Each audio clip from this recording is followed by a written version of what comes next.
E eu queria que tu me ajudasse a explicar, então, por que que a tomografia é tão específica, tão importante. Porque outro dia tu falaste sobre o raio-x, né? Sobre um determinado assunto.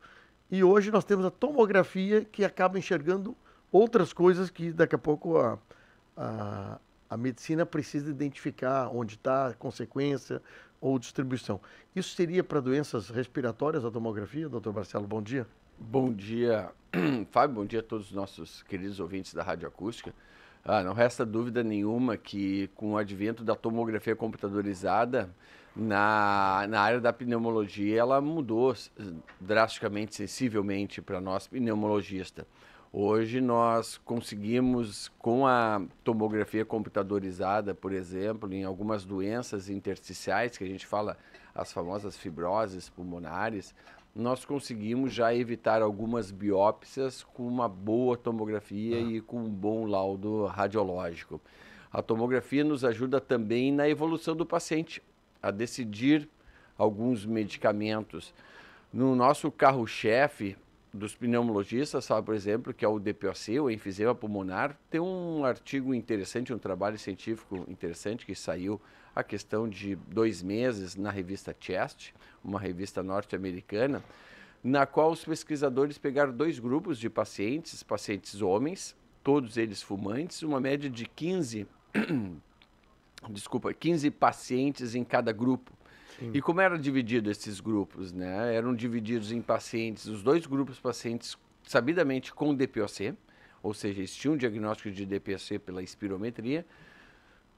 Ambos eram de leve a moderado, ou seja, tinham DPOC, alguns já estavam apenas no início, mas já tinham, eram de leve a moderado. O outro grupo também de leve a moderado, porém, na tomografia, um grupo não apresentava enfisema pulmonar e no outro grupo apresentava enfisema pulmonar. O que eles queriam ver naquele grupo ali?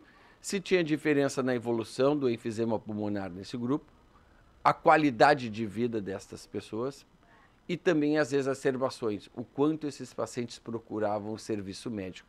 E o que se observou nesse trabalho é que no grupo dos pacientes que tinham enfisema pulmonar na tomografia computadorizada, e o auxílio da tomografia computadorizada, este grupo que apresentava enfisema, esses grupos apresentavam mais exacerbação, ou seja, esses pacientes tinham mais crises do que os que não tinham enfisema pulmonar, e esses pacientes tinham uma pior qualidade de vida quando preenchiam os questionários específicos para a qualidade de vida.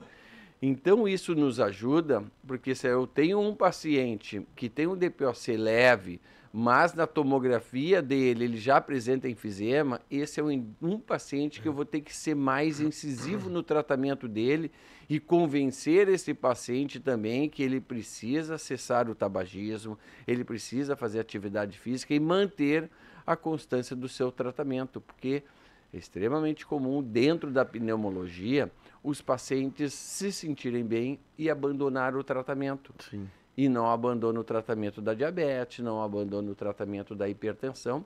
E esta semana a gente teve no mínimo 2, 3 casos na clínica do pulmão de pacientes asmáticos que estavam se sentindo bem, ou seja, assintomáticos, eles não tinham sintomas segundo os pacientes, porém na espirometria de evolução de 12 meses, esses pacientes tiveram piora da função pulmonar. O que eu fico pensando é o seguinte, tu consegue fazer um exame e não precisar fazer a biópsia, a qualidade de exame, tu acaba aprimorando e facilitando para até o paciente aceitar o exame. Exato. Quando tu fala em biópsia, deve ter muita gente que se arrepia disso e não quer fazer. Sim, sim. Até porque biópsia sempre tem o risco de fazer uma biópsia, mesmo fazendo por punção. E tem alguns trabalhos também, guiado por tomografia computadorizada, e isso já é de praxe nos consultórios, de nós acompanharmos alguns nódulos pulmonares apenas por tomografia. A tomografia hoje, as tomografias de alta resolução, elas nos dão a superfície deste nódulo, com perfeição qual é o tamanho que ele tem, se numa evolução de 3 meses, se esse nódulo avançou ou não, a densidade desse nódulo, tudo nos ajuda no momento de puncionar Às vezes a tomografia nos orienta que é muito melhor já partir para um procedimento cirúrgico, porque a probabilidade de que aquele nódulo seja um nódulo maligno é muito grande, tu já parte para o procedimento cirúrgico, onde ao mesmo tempo nós fizemos o diagnóstico e já faz o tratamento deste paciente, que muitas vezes pode ser um tratamento já curativo, ou seja, eu tenho um câncer no estágio extremamente inicial e eu vou retirar esse nódulo e vou fazer com que esse paciente fique curado. A evolução da tecnologia. Essa semana eu tive um colega teu, médico, na área de coração, trazendo marca-passo. Que coisa legal, né? Como a gente evoluiu, né, Marcelo? Bom, e o Marcelo trouxe justamente sobre isso, né? Sobre exames que podem ajudar e melhorar, inclusive, a percepção do profissional e do paciente sobre a questão de doenças respiratórias. Sim. Muito bem, meu amigo. Obrigado pelo carinho. Eu que agradeço, desejo a todos uma semana com muita paz, saúde, né? Um final de semana belo, dia maravilhoso. Se Papai do Céu quiser fechar um contrato comigo, os 365 dias do ano, esse dia de hoje, assina embaixo. Vamos para a rua pegar sol, viu? Conselho do Dr. Marcelo. Obrigado, meu amigo. Eu que agradeço.